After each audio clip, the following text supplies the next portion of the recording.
Buenas tardes, muy contento de poder estar con ustedes.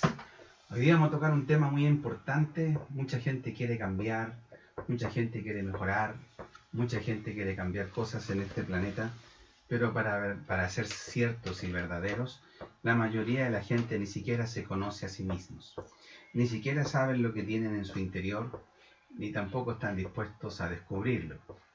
Ese es un temazo, porque si alguien quiere mejorar, lo primero que tiene que hacer es descubrir qué es lo que es y qué está haciendo aquí en la Tierra. Entonces, conociéndonos a nosotros mismos va a ser el tema que vamos a tratar hoy día. Y eso es muy importante. En 1 Tesalonicenses capítulo 5, versículo 23, que Dios mismo, el Dios de paz, los haga a ustedes perfectamente santos y les conserve todo su ser, espíritu, alma y cuerpo, sin defecto alguno, para la venida de nuestro Señor Jesucristo. Nótese algunas cosas sumamente importantes. Que Dios mismo, el Dios de paz, los haga a ustedes perfectamente santos. Esta es la versión Dios habla hoy, de 1 Tesalonicenses capítulo 5, versículo 23. Vamos a leer la Reina Valera para que también puedan comparar a aquellos que tienen la Reina Valera. Y dice: el mismo Dios de paz, el mismo Dios de paz, os santifique por completo, y todo vuestro ser, espíritu, alma y cuerpo, y guardado irreprensible para la venida de nuestro Señor Jesucristo. Dice lo mismo con otras palabras, pero es lo mismo. Entonces, la primera pregunta es el perfeccionamiento. ¿Quién lo hace? La verdad es que la palabra es sumamente clara. Dice que Dios mismo, o sea, ¿quién lo hace? Dios mismo. ¿Y qué característica tiene este Dios? Que tiene muchas características, pero en este caso, el Dios de paz. También es importante.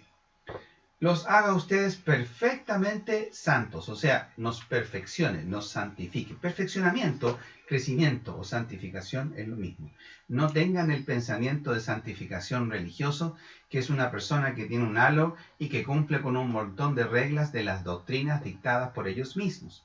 Por favor, el concepto de santificación es un perfeccionamiento personal, donde yo abandono lo que me destruye desde la infancia y empiezo a crecer en todo lo bueno y saco todo lo malo y lo negativo que hay en mi corazón. Eso es el proceso de santificación en sí. Y esto conserve todo nuestro ser y divide en tres partes: espíritu, alma y cuerpo, sin defecto alguno, o sea, perfectos. ¿Para cuándo? Para la venida de nuestro Señor Jesucristo. Entonces, ¿quién es el que nos perfecciona? Dios mismo. No es uno el que perfecciona. El crecimiento lo da Dios. Uno tiene que tomar la opción de aceptar a Dios y iniciar un proceso de el camino que es Jesucristo para ser perfeccionados por Dios mismo. Y el Dios de paz, no cualquier Dios. Porque, por ejemplo, algunos son perfeccionados en las artes financieras. No es malo, porque hay que darse vuelta. Otros son perfeccionados en las artes legales, los abogados. Otros son perfeccionados en el conocimiento científico, los médicos. Y eso es muy importante porque así llegamos a la salud, que es muy positivo. Entonces, y eso es muy bueno, pero en esencia no es ninguno de estos dioses que hoy día tenemos en la sociedad, que son las creencias que cada uno tiene, sino que es el Dios de paz. Es un Dios, el mismo Dios que creó la tierra, el mismo Dios que hizo todas las cosas. ¿Y qué es lo que hace este Dios? Nos santifica. ¿Y cómo lo hace? Para santificarnos, mire qué interesante, ¿eh? No lo hace solamente, no, si es un ser espiritual, no. Él conserva y santifica todo nuestro ser, que es espíritu, alma y cuerpo. Y eso es lo que vamos a conocer hoy día. ¿Y el propósito de perfeccionarnos para qué será? Para el día de Jesucristo. El día de Jesucristo es el día de justicia. El día de Jesucristo puede ser 2 días. Un día cuando uno parte a la presencia de Dios, o el día donde Jesucristo viene en el rapto y nos lleva.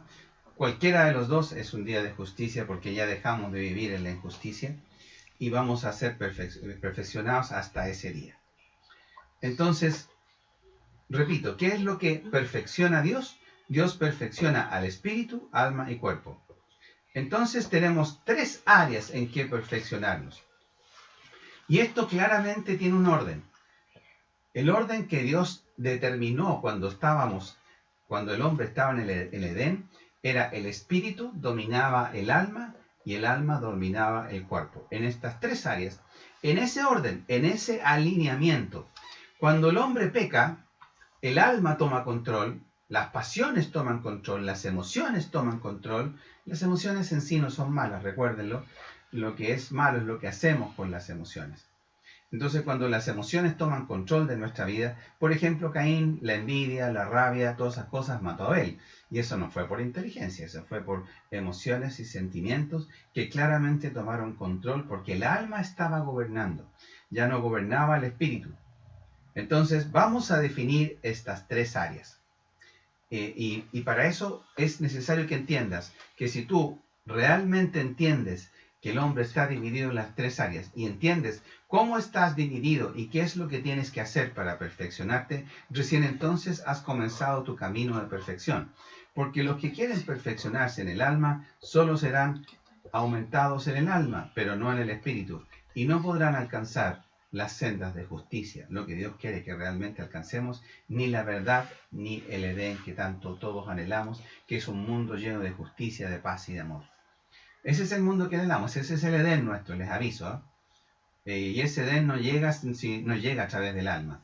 De hecho, muchos creen a través de sus dioses, sus creencias. Por ejemplo, la política. Hay gente que cree que es del lado izquierdo, otro que es del lado derecho. Yo creo que no es ninguno de los dos. En definitiva, tienen su Dios por el lado izquierdo en sus creencias y siguen sus creencias y, sin embargo, hacen cada burrada y son corruptos. Y en realidad no puedo decir que ellos son la solución del mundo, no mientras haya corrupción. Por lo tanto, no son la solución del mundo porque ellos son parte de la corrupción, son parte del mal. Entonces, claramente no puede ser esa la solución y el Edén. No lo vamos a conseguir a través de política, lo vamos a conseguir a través del espíritu, del crecimiento del espíritu. Y en 2 de Timoteo capítulo 4, versículo 22, dice lo siguiente: el Señor esté con tu espíritu. Aquí otra vez vimos la palabra de tu espíritu. Ya no es Espíritu Santo, sino que es tu espíritu. Y esté con significa presente.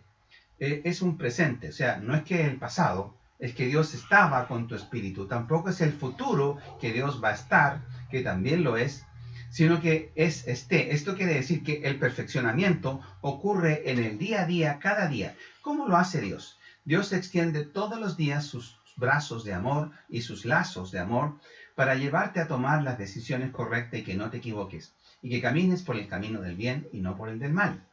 Entonces, esto lo hace por amor y lo hace en paz. A diferencia de nosotros, por ejemplo, cuando le decimos a nuestros hijos que hagan lo correcto, de repente nos enojamos y ¡pum! Ese fue una orden del Espíritu Santo. No, Señor, fue una orden emocional. ¡Pum! Un bypass.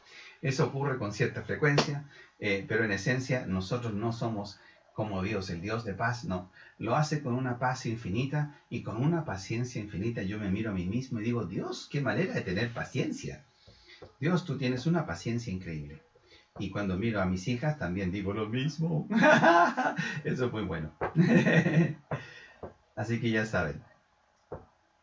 Pero el espíritu es una parte donde Dios se comunica. Está en nuestro interior y es mucho más grande que nuestra alma. De hecho, el espíritu es eterno. Y es más grande. El espíritu, nuestra conciencia, nuestra comunión con Dios contiene el alma y contiene nuestro cuerpo. Es más grande que los dos y los contiene a todos. Y cuando nuestro espíritu gobierna, logra controlar el alma y el espíritu.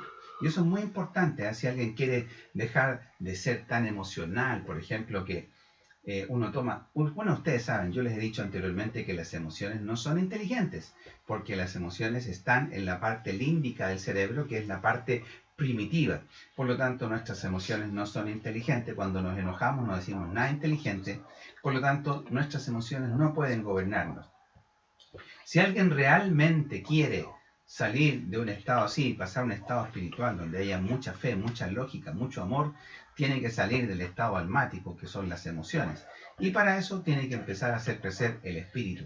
No puedes controlar tus emociones simplemente por el deseo de controlarlos a través del alma, sino que tiene que ser a través del espíritu.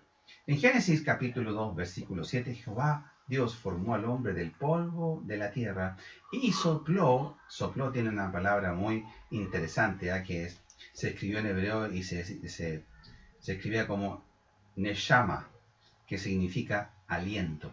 Y sopló aliento de vida, ¿ya? Que es espíritu de vida, porque espíritu es neshama, que es aliento. Así fue escrito aliento, que es espíritu. Entonces, cuando Dios sopló el espíritu humano. Eso fue lo que hizo. ¿Y lo sopló a dónde? Al alma viviente. Ojo con lo que dije recién. Él sopló el espíritu humano, el espíritu de vida, al alma y llegó a ser el hombre alma viviente. ¿Ya? Entonces lo sopló a todo lo que era. ¿Y dónde está la parte del alma? Del polvo de la tierra, la parte del cuerpo. Sopló el espíritu y luego llega el alma, que es el carácter, donde está el carácter del hombre. En este versículo podemos ver la parte del polvo, que es el cuerpo físico, como decía, el alma viviente. Y luego también vemos, el alma viviente es la parte psicológica. Y ahí lo vamos a ver, lo vamos a definir. Y en definitiva, ese espíritu que Dios sopló, que es su aliento mismo, porque es el aliento de Dios, eso es importante. Porque por eso el hombre es espíritu, alma y cuerpo. En cambio, los animales son cuerpo y alma. Tienen sentimientos, mueven la colita, se alegran, se enojan, se dan miedo. Tienen alma, pero no tienen espíritu. Porque Dios nos sopló espíritu de su propio ser a ese individuo, que en este caso es el hombre. ¿Ya? La misma palabra hebrea también se aplica en el versículo de Proverbios, capítulo 20, versículo 27. La palabra hebrea de espíritu, ¿ya? Y dice, lámpara de Jehová es el espíritu del hombre. Recuerden que el espíritu del hombre nació de Dios mismo. Así que ese es parte de Dios en el hombre. Que el hombre no lo aproveche, ese es otro cuento. ¿Ya? Entonces, eso es muy importante que lo tengamos en cuenta. Quiero comentarles algo interesante, pero algo completamente científico. El doctor Dean Hammer, que es un genetista muy famoso, el año 2004 publicó un trabajo tremendo que hizo de genética, muy científico, y llegó y descubrió un área del cerebro que se llamaba BMAT. El gen BMAT2 es lo que él le llamó el gen de Dios. ¿Y por qué le llamó el gen de Dios? Le llamó porque era tan complejo este gen que estaba en el ADN que no podía ser producto del azar, tampoco de la evolución. Era demasiado complejo. Y esto, hay una parte del lóbulo temporal donde se expresa esta parte, y también en el lóbulo frontal del cerebro, donde se expresa la predisposición biológica de las personas a la espiritualidad que tenemos como una base genética para buscar a Dios. Así, esto explica, por ejemplo, que todas las culturas en la antigüedad siempre tenían un Dios. No importa de dónde fueran las tribus y qué tan antiguas fueran, siempre buscaban adorar a Dios. Y nunca hubo una explicación científica del por qué esa necesidad del hombre de adorar a Dios. Y no importa cuán antiguo sea la tribu, y no importa de dónde era la tribu, siempre buscaba adorar a Dios. Por lo tanto, ahora entendemos que eso estaba puesto en el ADN del hombre. Y ahí vamos a ver que también Dios lo escribió, porque cuando Dios colocó su espíritu, su aliento al hombre, colocó el espíritu, la lámpara de Dios. Como decía Proverbios, capítulo 20, versículo 27, la lámpara de Dios en esta tierra. Y cuando el hombre se deja gobernar por el espíritu, de verdad que es luz. Y de verdad que es lámpara, pero cuando gobierna su alma, su espíritu se apaga y de verdad que es oscuridad. Y eso es importante. Entonces necesitamos conocernos a nosotros mismos. Él publicó todo esto, el doctor Dean Hammer, en la revista Time. Y realmente trajo un revuelo increíble. Y esto trajo muchas consecuencias también científicas. Pero en esencia podemos decir lo siguiente. El hombre viene con un gen directo, que está conectado directamente al espíritu, que lo predispone a la espiritualidad. Y estoy hablando científicamente. Y eso es muy interesante porque esa parte como que no la controla el alma. Hay una parte como muy diferente. Ahora, en el Edén, el espíritu, por así decirlo, les voy a colocar proporciones, era así. El alma era así y el cuerpo era así. Entonces el espíritu gobernaba sobre el alma y el alma gobernaba sobre el cuerpo, y entonces no existía el pecado. Pero cuando el hombre, mira lo que pasa aquí, recuerden que el alma es la mente. ¿Y cuáles son los puntos de entrada del alma? Son nuestra vista, nuestros oídos, nuestro gusto, nuestro tacto, y en realidad todos los cinco órganos de los sentidos en general, olfato. Entonces mire cómo Satanás lo hace, y ponga atención a esto, porque esto lo sigue usando en la actualidad. Satanás viene y se pone como una serpiente y le habla y empieza a ocupar la vista. Mira qué bonito está ese fruto.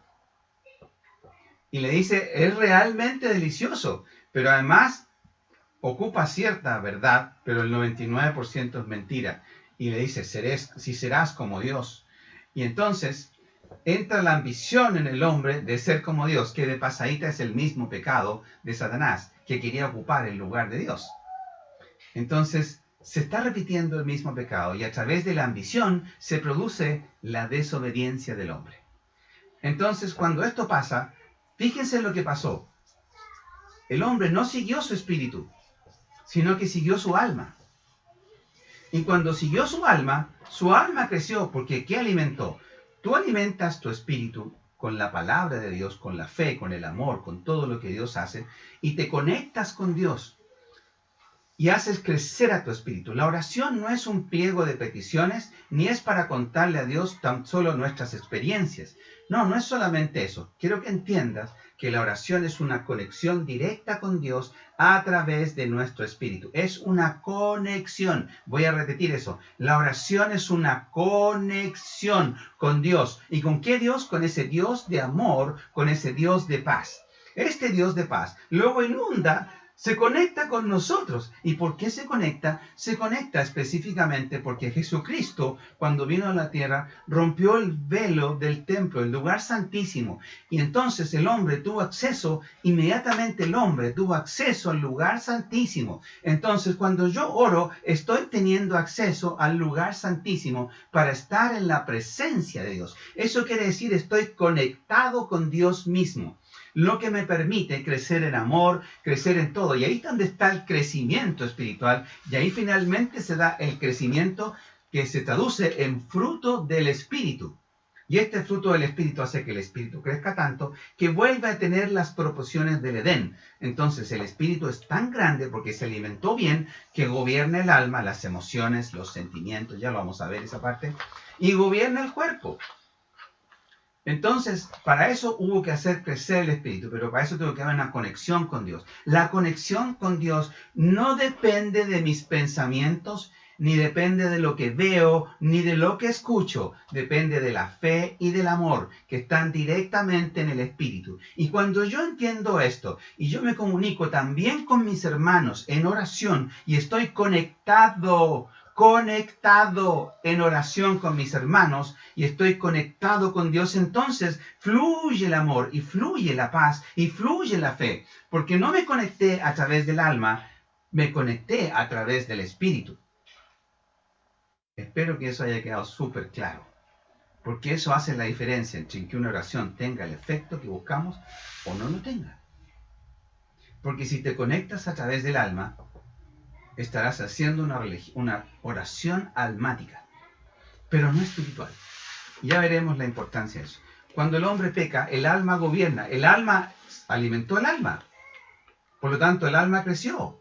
El espíritu se achicó y se hizo cada vez más chico. Entonces, el alma gobernaba el cuerpo, y esas dos cosas gobernaban el espíritu, y el espíritu se fue muriendo de hambre. A tal punto que, por ejemplo, Caín mató a Abel. Eso ya es una expresión máxima del alma, donde el alma gobernaba por completo a Caín. Ya no le quedaba la parte espiritual. ¿Y qué importancia tiene esto? Muy importante. Para que una persona sea espiritual, no basta con que solamente su espíritu crezca. Su espíritu tiene que crecer, pero tiene que gobernar su alma y tiene que gobernar su cuerpo. Y entonces la persona recién, cuando gobierna esas tres cosas, es santificada. Porque si no, el cuerpo y el alma te tiran hacia la carne. Y está la lucha entre la carne y el espíritu. Entonces, el espíritu humano es algo que contiene al alma y el cuerpo cuando ha crecido y los controla. El espíritu humano es un punto de conexión con Dios, el Padre, el Hijo y el Espíritu Santo. Y lo hace a través de Jesucristo, que abrió el camino y que rompió el velo del templo para que lo hiciéramos. Y que entró en nuestros corazones para que Dios entrara al corazón. Y eso, inmediatamente, cuando ocurre esto, empieza a crecer la parte de lo que llamamos BIMAT 2. Y esto se ha visto en experimentos científicos que una persona que es profundamente religiosa, esa parte se expresa como una gran parte, como un crecimiento realmente exponencial del cerebro en comparación a un no creyente. Por lo tanto, vemos que esa parte del cerebro sí se desarrolla, pero esa parte es solamente la visualización física de lo que ocurre espiritualmente. Entonces, ¿qué sabemos que es el espíritu? El espíritu es la comunión con Dios, pero también es nuestra conciencia. Es donde Dios escribió sus leyes. Vamos a ver esa parte muy importante, ¿ya? Donde Dios escribió sus leyes, que es nuestra conciencia. La conciencia se divide en tres: el consciente, el subconsciente y el inconsciente. Donde el consciente es el 3%, el subconsciente es el 7%, y el inconsciente, que es un mundo por descubrir que aún no se sabe, es el 90%. Y ese 90% es gigante. Vamos a leer 1 Corintios capítulo 2, versículo 14. Pero el hombre natural no percibe las cosas que son del Espíritu, porque para él son locura, y no las puede entender, porque se han de discernir espiritualmente. Si tú no tienes un nacimiento espiritual, y ya vamos a ver qué importancia tiene eso, Jesús se lo dijo a Nicodemo, tienes que nacer otra vez. Pero nacer ¿de qué? Jesucristo le dijo, lo que es nacido de la carne, carne es. Pero lo que es nacido del Espíritu, Espíritu es. ¡Wow! Entonces, tú no puedes entender estas cosas, ni siquiera puedes conocerte a ti mismo, si no has nacido al Espíritu para conocer las características de tu Espíritu. Y tú cuando ya empiezas a conocer estas cosas, entonces empiezan a aparecer otras cosas. Juan capítulo 4, versículo 23 y 24, palabras de Jesús. Mas la hora viene, y ahora es, cuando los verdaderos adoradores al Padre, en espíritu en verdad, porque también el Padre tales adoradores busca que le adoren, porque Dios es espíritu, y los que le adoran en espíritu, en verdad es necesario que lo adoren. No se puede llegar con el alma a Dios. Se tiene que llegar a través del Espíritu, porque es a través del Espíritu que se puede adorar a Dios. La conexión es directamente a través del Espíritu, y la conexión espiritual permite el crecimiento espiritual, que es maravilloso. Imagínense la conexión entre los hermanos, que dejáramos de ser tan almáticos y empezáramos a conectarnos con Dios en la oración y conectarnos con los hermanos y fluir en amor y en fe. Oiga, es que yo de puro imaginarme me la gozo entera, porque es realmente para gozársela. Es como salir del alma y entrar a un crecimiento espiritual inaudito. Ya, entonces nuestro espíritu humano es muy importante porque es lo que nos conecta con Dios. Y es lo que decía Jesús en Juan 3:6. Lo que es nacido de la carne, carne es. Y lo que es nacido del Espíritu, Espíritu es. Entonces, no puedes ni siquiera conocerte a ti mismo si no has nacido en el Espíritu. Y para eso tienes que aceptar a Cristo en tu corazón y tienes que aprender a crecer en el Espíritu. Porque lo que es la mente te va a traicionar. De hecho, Satanás busca llenarte de cosas a través de los oídos y de la vista, para que te llenes de cosas y no puedas escuchar lo que está en tu espíritu. Dios quiere una conexión directa con el hombre. Hechos capítulo 17, versículo 24, la Biblia, Dios habla hoy. Él, mayúscula, Él, Dios, es el Dios que hizo el mundo y todo lo que hay en él, ya que es el Señor del cielo, de la tierra.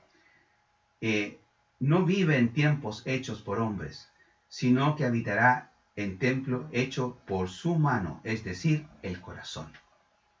Que ya aquí lo que nos enseña la palabra es que Él ya no vive en templo hecho por mano de hombres, sino que habita en el corazón del hombre. Y aquí vamos a ver qué es el corazón del hombre.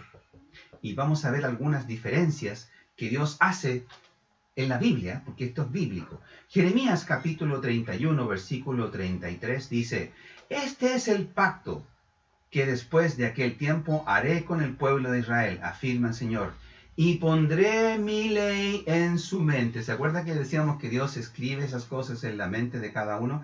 Y la escribiré en su corazón. Hace la diferencia entre mente y corazón. Aquí el corazón se está refiriendo claramente al espíritu. Y ahí dice: yo seré su Dios y ellos serán mi pueblo. El pueblo de Dios no es otro pueblo, sino que aquel que tiene la ley de Dios escrita en su corazón, en su espíritu, pero también en su mente, lo que le permite determinar decisiones que va a hacer en torno a lo que es la voluntad de Dios. Y nótese muy bien la diferencia que Dios hace entre corazón y mente, y menciona las dos cosas. Ya. Esta ley, muchos la han llamado la ley moral, y es una de las cosas que el hombre nace con esta ley. Me explico. Una de las cosas por las cuales los ateos no pueden explicar y que claramente no entienden por qué el hombre nace con una ley moral de bien y mal, y que no tiene explicación alguna porque biológicamente no la tiene, pero espiritualmente sí la tiene, y les voy a explicar cómo. Un niño que es nacido en pecado, él no hay que enseñarle cómo se hace el mal, porque lo hace solo y nadie se lo enseña. Al contrario, uno le está enseñando lo que tiene que hacer es el bien y le dice que no tiene que hacer el mal. Y el no sale muchas veces. Y hay muchas veces cuando el niño hace lo malo, muchas veces se esconde y se queda calladito. ¿Y por qué se queda calladito? Porque cachó y supo que estaba haciendo lo malo. Entonces, cuando él entendió que estaba haciendo lo malo, en ese momento su conciencia estaba trabajando. Desde muy pequeños. Y a eso le llamamos la ley moral. En Hebreos capítulo 10, versículo 16, dice exactamente lo mismo. Este es el pacto que haré con ellos después de aquel tiempo, dice el Señor. Y pondré mis leyes en sus corazones y las escribiré en su mente. Este es un pacto desde el Antiguo y el Nuevo Testamento. Entonces, es decir, nuestro espíritu, nuestra conciencia, necesita de Dios para vivir y necesita el alimento divino para crecer. Y en la mente necesita la renovación de la mente, como lo dice Romanos capítulo 12, versículo 1 y 2, la renovación de la mente, ahí está toda la renovación, para que conozcamos cuál es la perfecta voluntad. Pero la renovación de la mente trae un cambio de pensamiento, que a su vez trae un cambio de decisiones, que a su vez transforma nuestras vidas. Esto quiere decir que cuando el Espíritu gobierna, nuestra mente también es renovada a la mente de Cristo, cambian nuestras decisiones y cambia nuestra vida. En resumen, el Espíritu es la conexión con Dios, es la conciencia, las tres partes de la conciencia. El Espíritu es más grande que el alma y que el cuerpo cuando se hace crecer y los puede gobernar, los contiene a todos, y cuando el Espíritu gobierna y está alineado el Espíritu con el alma y con el cuerpo, entonces ya estamos siendo santificados porque el Espíritu está gobernando. El alma. La palabra alma fue escrita en griega como psique, que significa psiquis, y en hebreo fue escrita como fresh, que es prácticamente lo mismo. Nefesh es una de las que también se ha usado, pero básicamente el alma se refiere a nuestra mente, donde están nuestras emociones, nuestros sentimientos, nuestro razonamiento, nuestro pensamiento, nuestra voluntad y nuestro yo, que es nuestro carácter. Entonces Jesucristo, Dios, trata de formar su carácter en el espíritu. Nótese bien lo que dije ahí. Es en el espíritu del hombre. Pero Satanás trata de formar su carácter en el hombre a través del alma, el yo. Entonces, cuanto más crece el yo, más crece el mal en nuestros corazones, porque se pone más egoísta, se pone más individualista, corrupto, y ya no le interesa lo que tenga que hacer para conseguir lo que tiene que conseguir. Entonces, el alma, las emociones no son un problema, los sentimientos no son un problema. El problema es cuando nos gobiernan.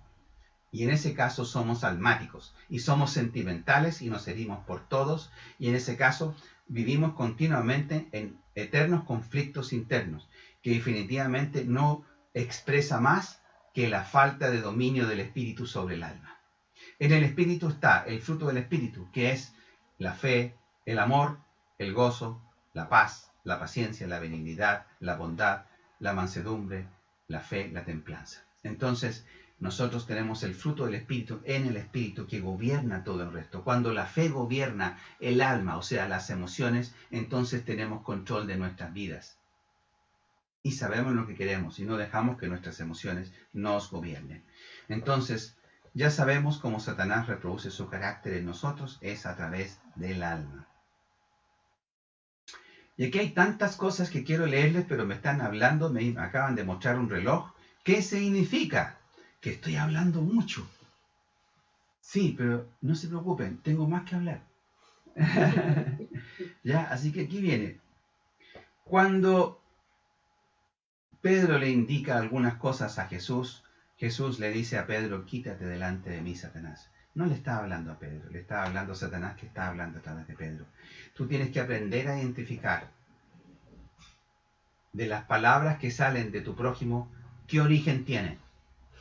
Si tienen el origen divino, vas a escuchar palabras de construcción y te van a llevar a hacer la voluntad de Dios. Si tienen origen humano o almático, no necesariamente.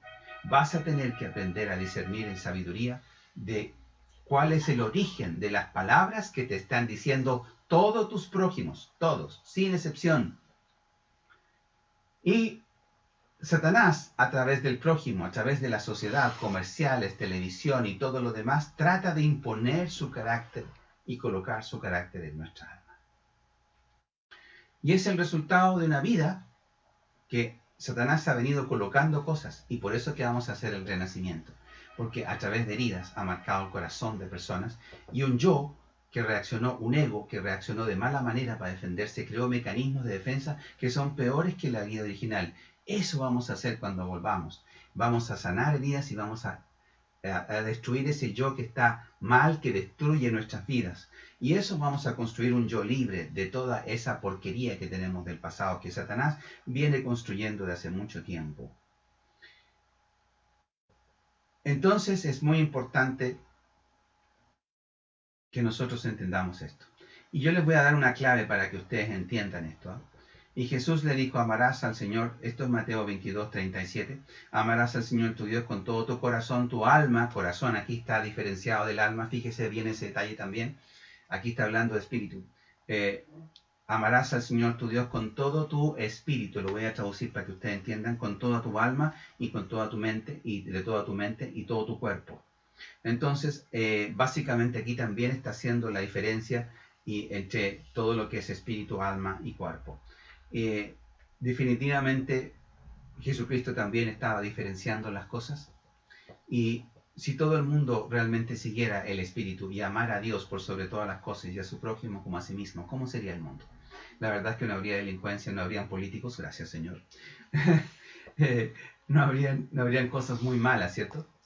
No habrían otras cosas que realmente son complejas y que definitivamente no van a traer justicia a este mundo. Créanme que la política no va a traer justicia, porque por sí sola es injusta, es corrupta. Y hablo de todos los países, no hablo de Chile. Entonces, ¿y eso por qué? Porque el mal está en el corazón del hombre. Y hasta que no saquemos el mal del corazón del hombre, no saldrá la maldad de la sociedad. Y esa va a ser nuestra pega. Sanar el corazón, negar ese yo que hace tanto daño incluso está destruyendo el planeta.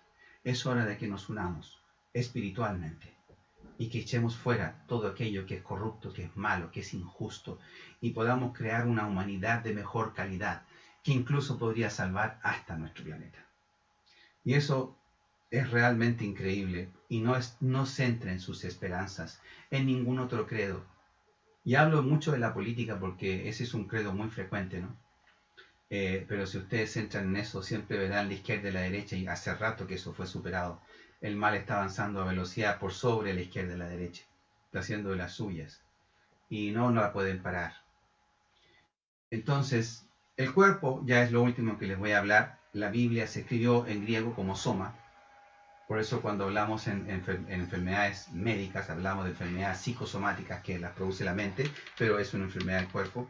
Habla del cuerpo, que es esto que Dios creó, que de pasadita es una máquina perfecta. Puedo hablarles un montón sobre el cuerpo y tengo tantos versículos que compartir. Pero solamente les voy a compartir Romanos 12:1, que también tiene que ver con someter el cuerpo al espíritu, que dice: así que, hermanos, os ruego por la misericordia de Dios que presentéis vuestros cuerpos en sacrificio santo, agradable a Dios, que es vuestro culto racional. ¿Cuál es el culto racional? ¿Saben cuál es el culto racional? Presentar nuestros cuerpos como sacrificio santo. ¿Y qué significa eso? Que el cuerpo es sometido al espíritu, y el espíritu toma dominio, y el espíritu se conecta con Dios, y todo empieza a tener un orden maravilloso. Y ese crecimiento espiritual es lo que andamos buscando, porque el crecimiento espiritual llega a través de la conexión con Dios directamente. Entonces, el crecimiento espiritual es lo que Dios va a andar buscando en cada corazón, y para eso el cuerpo se tendrá que someter con el alma al espíritu. Y esto ocurrirá, y ahí Dios se va a conectar, y el camino para esto es uno solo. Juan 14:16, yo soy el camino, la verdad y la vida. Y Efesios 4:13, dice que el crecimiento significa crecer hasta llegar a la estatura del varón perfecto. Y eso se produce en el espíritu. Cuando crece Jesucristo en mi corazón, crece la vida. Y cuando crece la vida, entonces y solo entonces habrá avivamiento. El avivamiento significa avivar, significa traer vida. Y la vida es Jesucristo. Y cuando crezca en nosotros Jesucristo, la perfección, el ser humano no corrupto, justo, perfecto, lleno de amor y de fe, como es Jesucristo, ese varón, eso será vida. Pero no solo será vida para nosotros, también será vida para el planeta. Porque entonces y solo entonces estaremos administrando lo que Dios entregó al principio. Y tú te enseñorearás, gobernarás sobre todos los animales, árboles y todo. Eso fue el mandato de Dios al hombre, que obviamente el hombre lo ha hecho muy mal porque se entregó al mal. Y por eso estamos destruyendo el planeta. Pero una vez que el espíritu tome control, se volverá al control original y podremos traer vida incluso al planeta. Mire qué interesante. Es muy interesante. Y la verdad es que tengo ganas de seguirles hablando, pero el tiempo se me agotó, y les quiero decir lo siguiente. Cuando empecemos a alimentar nuestro espíritu se alimenta con la palabra de Dios y con la oración, con la búsqueda de Dios intensa por parte de cada persona. Y cada persona debe entrar al lugar santísimo. Más adelante les hablaré de qué pasa cuando el cuerpo y el alma gobiernan, y les mostraré ejemplos. Y más adelante vamos a hablar de una ciudad perfecta, donde el mal ya no exista. Y eso no es una ilusión, no es una idea, se llama Nueva Jerusalén, y será llena de justicia, y la justicia no estará marcada por castigar la injusticia, como hoy día llaman la justicia, sino que estará marcada porque no habrá injusticia, y a eso Dios le llama justicia. Es muy diferente. Pero bueno, eso lo vamos a dejar para más adelante, porque si no me entusiasmo, y no quiero entusiasmarme más, porque si no voy a seguir hablando. Así que les quiero dejar con eso en sus corazones. Dios les bendiga. Dios, el Dios de paz, les guarde y les bendiga en todo momento. Y no se olvide, tiene una tarea: hacer crecer su espíritu.